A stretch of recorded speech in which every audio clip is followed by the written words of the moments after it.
चलो सो आज हम लोग बात करेंगे basically postulates, but before that good morning. So I think online में जो बच्चे हैं वो मुझे सुन पा रहे हैं। Yes, okay good. तो आप लोग भी क्वेश्चन पूछ सकते हो, there is not any problem, but बीच में हाँ हाँ हाँ मत करते रहना। Okay, you can just raise your question. अच्छा रहेगा, ये आपका नॉलेज उनके पास जाएगा, उनका नॉलेज आपके पास जाएगा, so you can make that provision. Okay, so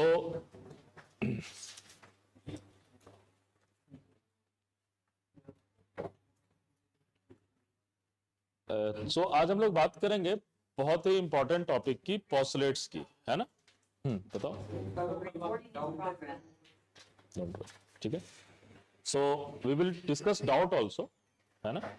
so but उससे पहले मैं सारा चीज आपको बात कर लूंगा। एक बार हम रिवीजन के मोड में चले जाएं कि क्या क्या हमने किया है और हमें किस चीजों को कॉम्पैक्ट करना है। बातें तो बहुत सारी हुई है, but what we have to do, we have to use all this thing into postulates. This is the whole agenda. पूरा एजेंडा क्या है कि जो भी हमने पढ़ा है उसे पोस्टुलेट्स में यूज करना है, and once whatever we have learn into postulates we have to use on to the different type of system. एक बार आप पोस्टुलेट्स को समझ लोगे तो आप किसी भी सिस्टम को एनालिसिस कर सकते हो, ठीक है। और डाउट आपका क्या था? कल वाला जो प्रॉब्लम मैट्रिक्स का दिया था वो क्या? a1 plus a2 plus a3 is equal to 0। मतलब एक वन पुट करा ना, तो उसमें से दो रूट्स, मतलब मेरा आया था रूट आयोटा, एक रूट आयोटा उसके दो रूट आते हैं, वन प्लस आयोटा बाय। वो मैं अलग से देख लेता हूं, तुम्हारा अलग से देख लेता हूं, ठीक है। आप देखो, सिंपल सी बात है, थोड़ा जब कोई नंबर पुट कर रहे हो तो इंटेलिजेंटली पुट करो। Try to put always fraction number.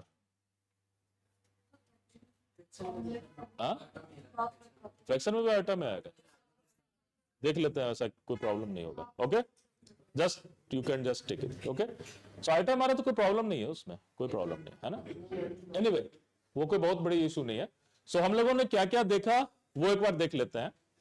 First we have seen, बात नहीं, first we have seen a basic nature of Hilbert space. The functions belongs to what?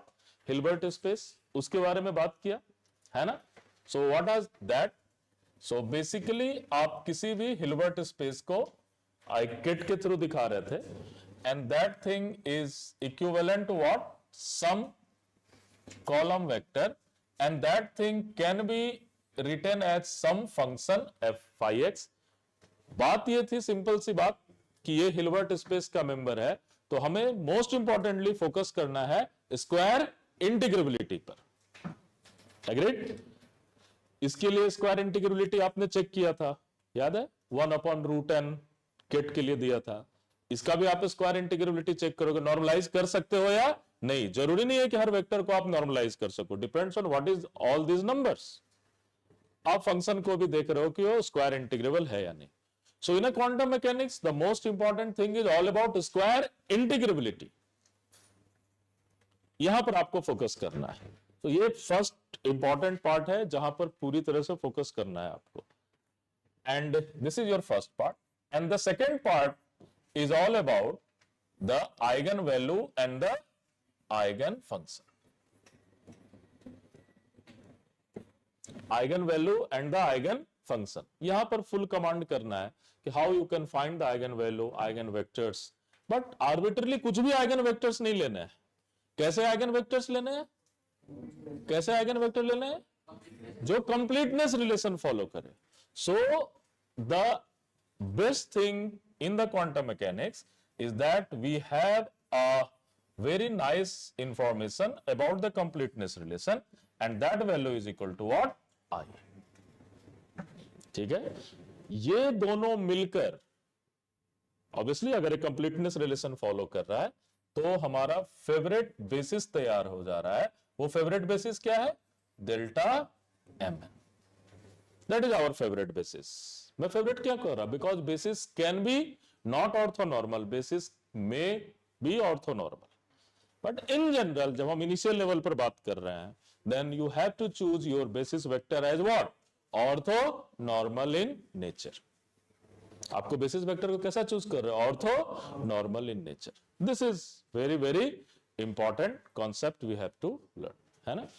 Now let's try to go for postulates of quantum mechanics. I think we have make the habit, इसके बारे में आपने habit develop कर लिया होगा. Ket है, that means it has some information. If it has information we can extract all this information with some mathematical temperament, और इसके थ्रू आप कर सकते हो सारा चीज. ये सारा हमें बहुत ही अच्छे ढंग से पता हो चुका है. Let's try to apply all this basic concept whatever we have done into the formulation of postulates of quantum mechanics. So let's try to go for next topic, that is postulates of quantum mechanics. So आज मैंने deliberately अपनी 2 session की class रखी है. So first 2 hour we will go for postulates 1 2 3 and second hour we will do some problem and then second hour में हम लोग postulates 4 तक आज जरूर जाने की कोशिश करेंगे. If time allows we will also go for postulates 5 also. ठीक है, ताकि ऑन स्ट्रेच एक बार पोस्टुलेट्स हो जाएगा तो फिर हम लोग 2 या 3 दिन सिर्फ इसके ऊपर प्रॉब्लम्स करेंगे.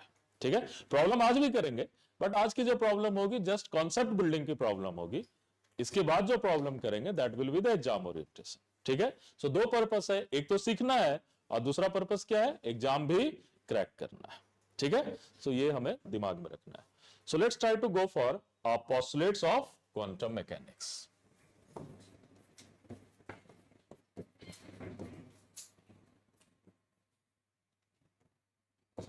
और मोस्ट प्रोबेबली आज आपको पीडीएफ फॉर्म में आपका स्टडी मटेरियल फर्स्ट 3 चैप्टर मिल जाएगा और इसके बाद फिर हार्ड कॉपी भी मिल जाएगा. ठीक है, सो आप अगर किसी भी बुक में देखोगे तो पोस्टुलेट्स में लोगों ने 1 पेज खत्म किया है, 2 पेज खत्म किया है.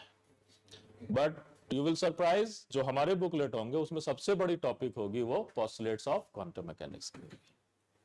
क्योंकि ये मेरा मानना है कि अगर आप पोस्टुलेट्स क्लियर कर ले तो उस पर ह्यूज लेवल की प्रैक्टिस करते हो, then you can solve each and every problem up to hydrogen level in one stretch. एक स्ट्रेच में सेम थ्योरी के बेसिस पर सारा कर सकते हो.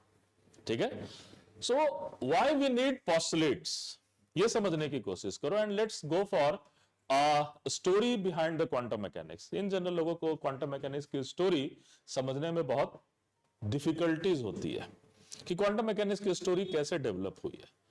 Let's try to see how quantum mechanics developed.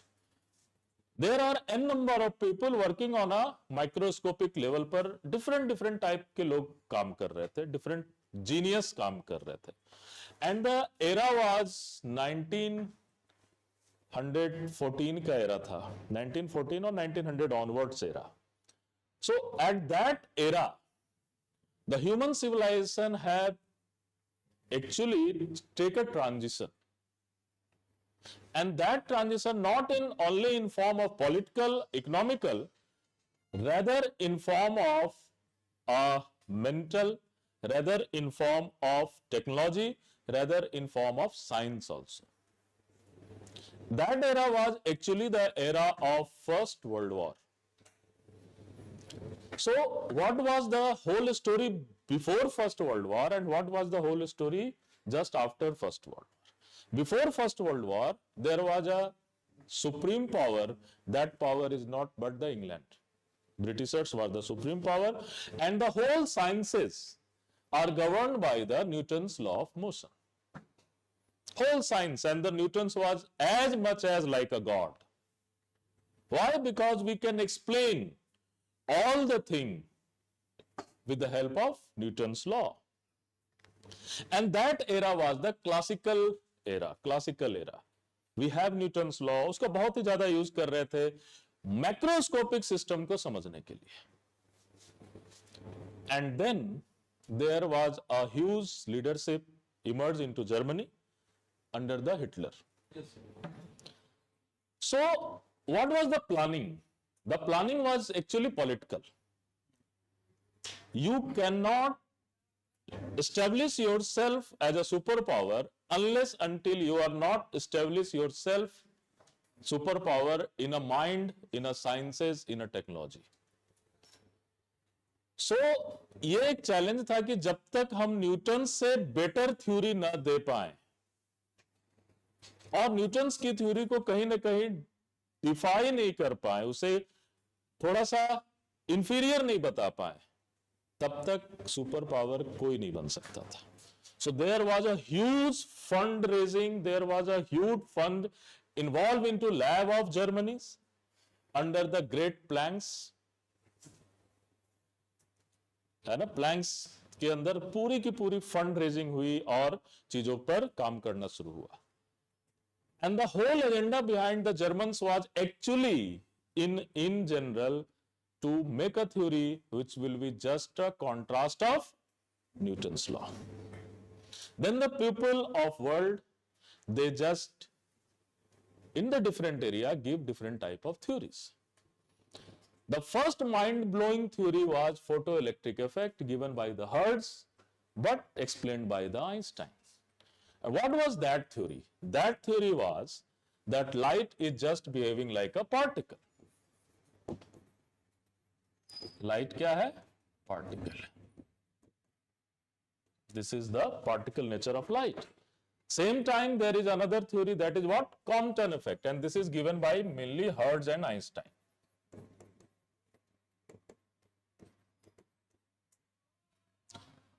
This is photoelectric effect, है ना? Photoelectric effect. And then next theory was Compton effect. Here again light is treating as a particle given by the Compton. There was another theory, and look at, all people are sitting into different countries, into different lab. ऐसा नहीं था कि सब साथ मिलकर काम कर रहे थे. Another theory was given by the de Broglie. I think de Broglie French होंगे, है ना? De Broglie, so he was French. So another theory was given by de Broglie. And what was that theory? That theory was that particle can have associated wave, and that will be associated with the momentum, and I can measure the wavelength of that momentum, and that is nothing but h upon p. That is nothing but h upon p. Mind-blowing theory, very abstract theory. It is difficult to understand. It is difficult to understand. Another theory was given at the same time, and all these things are actually working more or less same time in a 10 to 20 year span. So another theory was given by a Bohr, है ना? Bohr. And here the Bohr will give you the quantization of space, phase space. He just gave you the quantization of phase space. What is that? That he just tell the area under the phase space is nothing but quantized.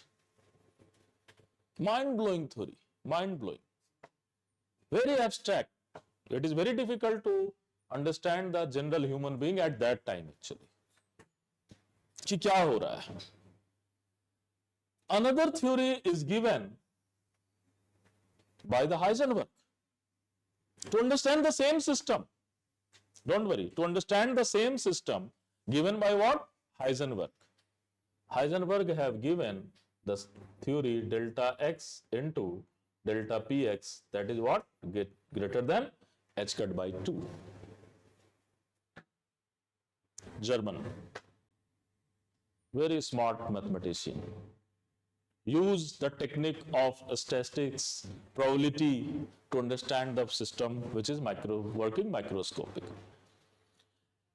And in the lab, Planck's itself are doing a lot of experiments with black body radiation, and where he have give the energy of harmonic oscillator is h cut omega, 2h cut omega, and so on.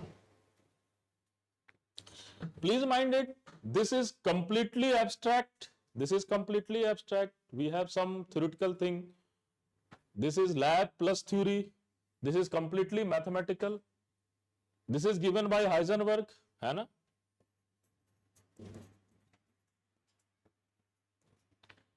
But thing was that all theory converges to one point. ये लोगों ने अपनी अपनी theory एक दूसरे को परेशान करने के लिए शुरू की थी। Are you getting my point? Human always try to divide, nature try to unite. ये सारे लोगों ने जो थ्योरी डेवलप की थी, मैं आपको एक प्रॉब्लम करवाऊंगा इन सब से लेकर के, बट आज नहीं, किसी दूसरे दिन में, जिसमें आप देखोगे कि इस थ्योरी का यूज कर रहे हैं, इस थ्योरी का यूज कर रहे हैं, इस थ्योरी का यूज कर रहे हैं, तीनों थ्योरी को यूज कर रहे हैं, और you are getting the same answer, same answer, same conclusion. Are getting my point? लेकिन ये सारे एक दूसरे को क्या कर रहे थे? कॉन्ट्राडिक्ट करने के लिए अपने थ्योरी को डेवलप कर रहे थे, सपोर्ट करने के लिए नहीं। French can never support Germans, don't worry. Obviously ये यूट्यूब पर जाएगा तो हंगामा मचाएगा, but this is the fact. Okay, so ये सारे आपस में, इनकी पॉलिटिकल सिचुएशन अलग थी, इकोनॉमिकल सिचुएशन अलग थी, लैब अलग थे, सारे अपने अपने जगह के एक्सपर्ट थे, सारे ये ट्राई कर रहे थे कि हमारी थ्योरी बेटर है, हमारी थ्योरी बेटर है, हमारी थ्योरी बेटर है। लेकिन उन सबको कौन कंबाइंड कर रहा था? हर थ्योरी में एक चीज आप कॉमन देख रहे हो। What is that? What is that? H.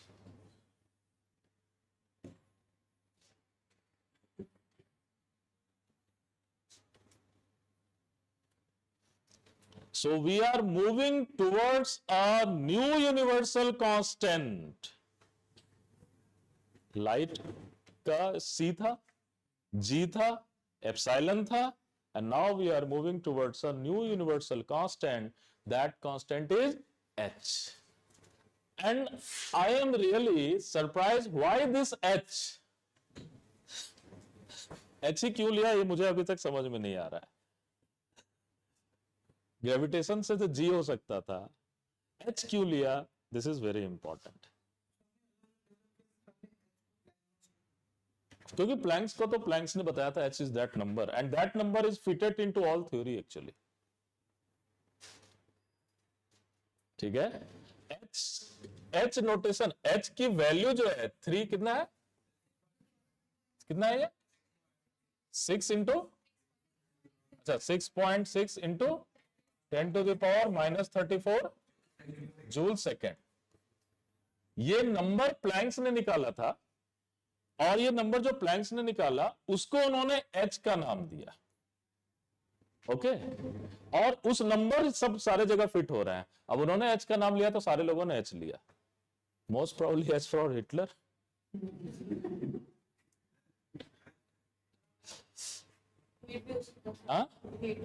Hit भी हो सकता है, but Planck's was the actually in the team of Hitler. He was not against the Hitler actually. He was the leading all the project of the sciences funded by the Hitler. Huh? Heisenberg, but it is given by this Planck's. H is given by Planck's. This is name of Planck's constant. भाई उसको P रहना चाहिए ना, Planck constant means P. Anyway, so it may be not a possible case, but my political intuition tell that yes, it may be there. Why? Because you are projecting is like a king. Hat is also there. Are you getting my point? Anyway, so this is not a case, this is not a thing of to discuss here. The thing is that we are moving towards a new universal constant. That means we have to move towards a new theory, and that theory is actually nothing but what? Quantum mechanics.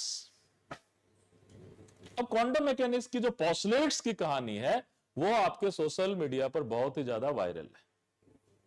There was एक picture आपने देखा होगा जो कि second world war के समय का best और मोस्ट प्रीसियस पिक्चर है, जिसमें सारे साइंटिस्ट बैठे हुए हैं, है ना? कौन सा ये था? Solvay conference. So what will happen? The people will sit into Solvay conference. All great people. अंत में जब नेचर सबको यूनाइट कर रहा है तो क्या करोगे? बैठना तो पड़ेगा ना।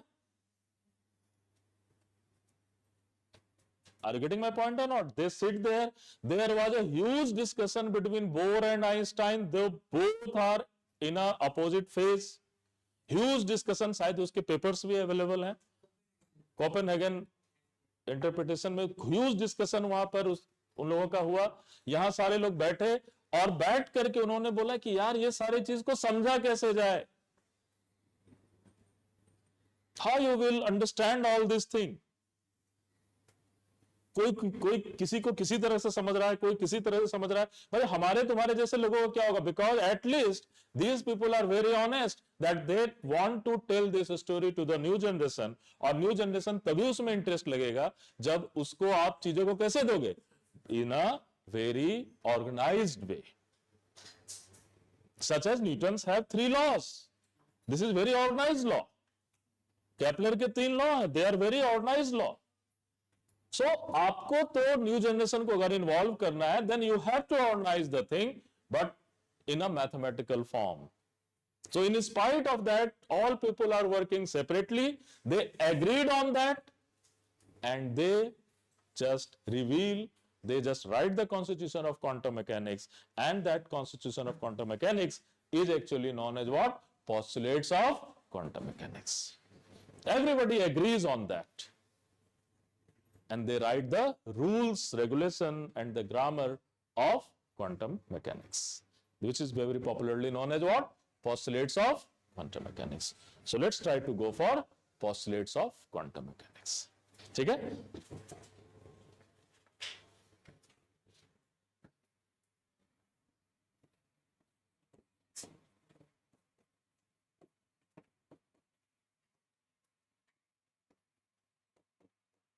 Postulates of quantum mechanics. Okay? So there is a first postulates. Obviously, what is idea? You actually want to define Newton, but you take idea from Newton. Are you getting my point? So actually, what is idea behind the postulates? Idea behind the postulates is that we just want to write the equation something like del q upon del p is equal to minus p dot, del h upon del p is equal to what? Q dot, which is actually, this is equivalent to what? Newton's law. सारे लोगों ने Newton's के तरह काम करने की कोशिश की रहे, लेकिन पहुंचे कहां पर? Finally Newton's law. So this is actually something like Newton's law, these two equations, and this will just give you q as a function of time, here p as a function of time. Once you know your q as a function of time, p as a function of time, you can explain any physical quantity about its time evolution. And this is the ultimate thing we have to do in physics. हमें क्या करना? Ultimately यही तो सीखना है कि कोई भी फिजिकल क्वांटिटी टाइम के साथ कैसे इवॉल्व कर रही है. आप सारे क्वेश्चन का अंत में सार यही निकालोगे, जाकर देख लेना कि कैसे टाइम के साथ इवॉल्व कर रही है. कंजर्व है, नहीं कंजर्व है. अगर कंजर्व है तो कोई ना कोई सिमेट्री है. Are you getting my point? So how it is evolving with the time. ये टाइम के साथ कैसे इवॉल्व कर रहा है, ये हमें जानना था. But thing is that this is well behaved equation for a system which constitutes a macroscopic system. लेकिन जब माइक्रोस्कोपिक सिस्टम पर आते गए तो ये वर्क नहीं कर पा रहा था. There is uncertainty, there is not a proper Newton's law. You cannot write Newton's law unless until you cannot have precise position and precise momentum. So Newton's law is not going to work there. But उन्होंने अपने ideas जो है वो कहां से उठाया? They take that ideas from Newton's law. We have to see how any physical system have to evolve with time. कि हमारा कोई भी फिजिकल सिस्टम कैसे टाइम के साथ इवॉल्व कर रहा है, यह समझने की बहुत ही ज्यादा जरूरत थी. और सारा प्रोसेस जो बनाया गया वो इसी तरह से बनाया गया कि भाई listen, physical system is always physical system. Okay, उसके जो ऐसा नहीं क्वांटम मैकेनिकल एनर्जी कुछ नहीं है. Energy is energy. Thing is that you are getting this energy from quantum mechanical approach or classical approach, which will be fitted into the lab.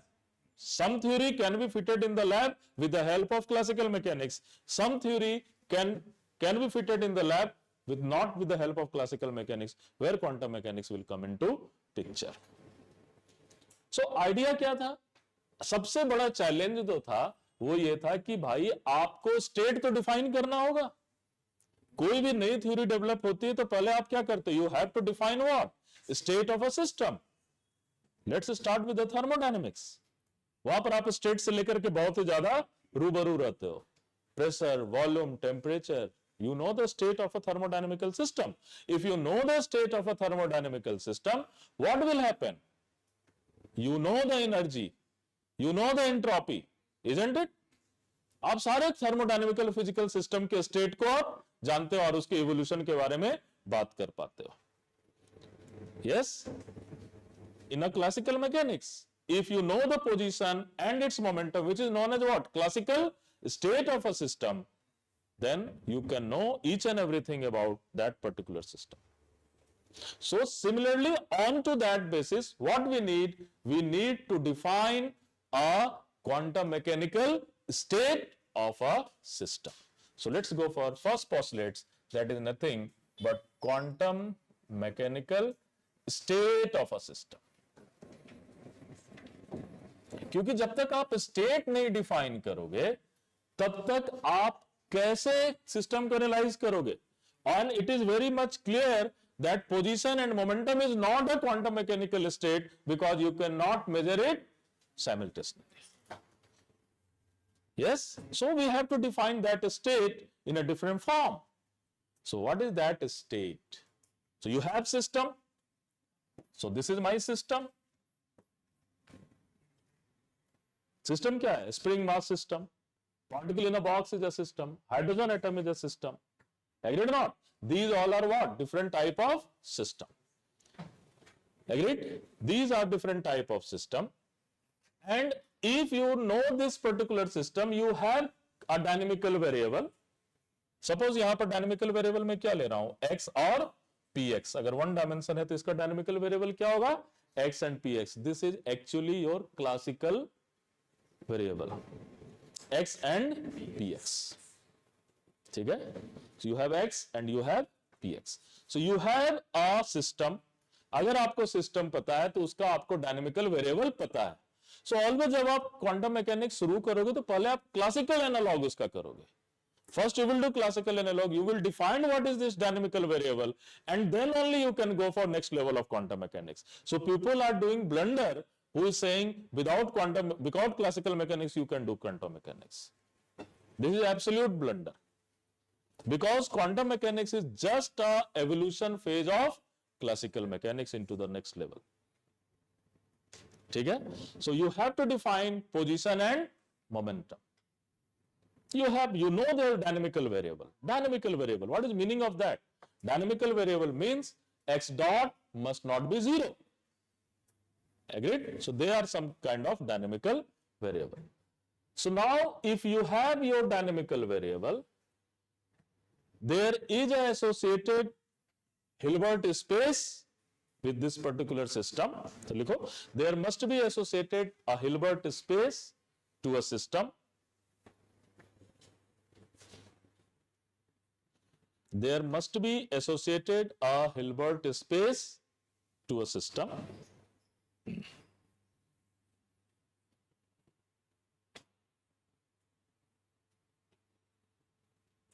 ठीक है? The function belongs to that Hilbert space. The function belongs to that Hilbert space.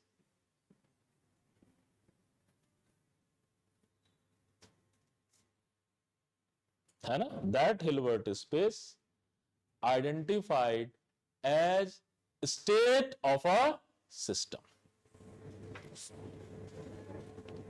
तो इसके साथ क्या होगा? इसके साथ आपका एक Hilbert space associated है. And obviously, if I am talking about Hilbert space, that is real or mathematical? Mathematical, abstract. There is an abstract space associated, and that way is basically your Hilbert space. H के through दिखाते. So Hilbert space is nothing but a box.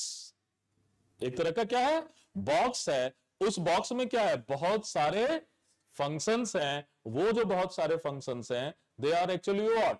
State of a quantum mechanical system. वो बहुत सारे function क्या है? State of quantum mechanical system. Everyone is comfortable, है ना?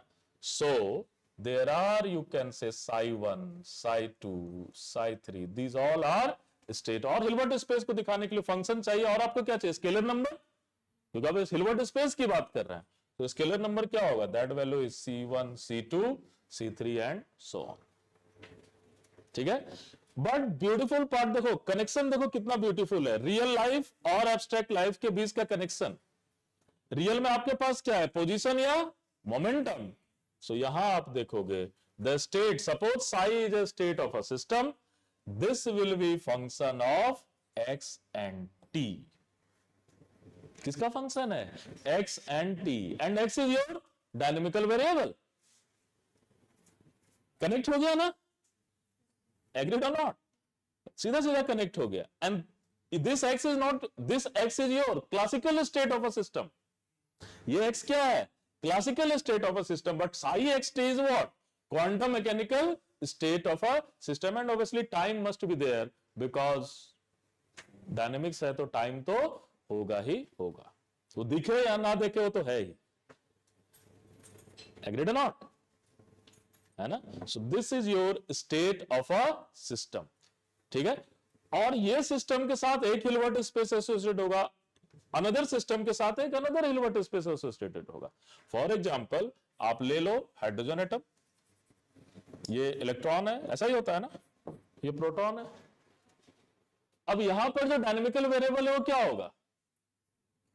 Are N theta, है कि नहीं? आर थीटा अगर 3 डायमेंशन में देखते हो तो डायनेमिकल वेरिएबल क्या होगा? R theta and phi. तो आपका स्टेट किसका फंक्शन हो जाएगा?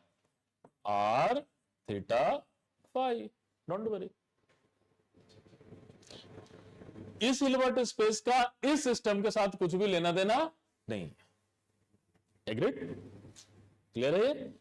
So you have another function you can define with this, that Hilbert. तो अब बताओ मुझे, हिल्बर्ट स्पेस किसका फंक्शन होगा? हिल्बर्ट स्पेस किसका फंक्शन होगा? Dynamical variable and time. और डायनेमिकल वेरिएबल कहां से मिलता है? क्लासिकल से. एकदम क्रिस्टल क्लियर है, एकदम ही क्रिस्टल क्लियर है. Agreed? So dynamical variable will coming from classical mechanics. But ये तो just हमने state को define किया, but this is not actual postulates. First is the quantum mechanical state of a system. What is the mathematical thing of this thing? If you have psi1 as a state of a system, and obviously it will function of psi1 is a state of a function. अभी मैं 1 dimension में लिख रहा हूं, 2 dimension 3 dimension में जाएंगे तो अपने आप आपके लिए इजी हो जाएगा. लिखो, if psi1 is a state of a system, if psi1 is a state of a system, psi2 is a state of a system,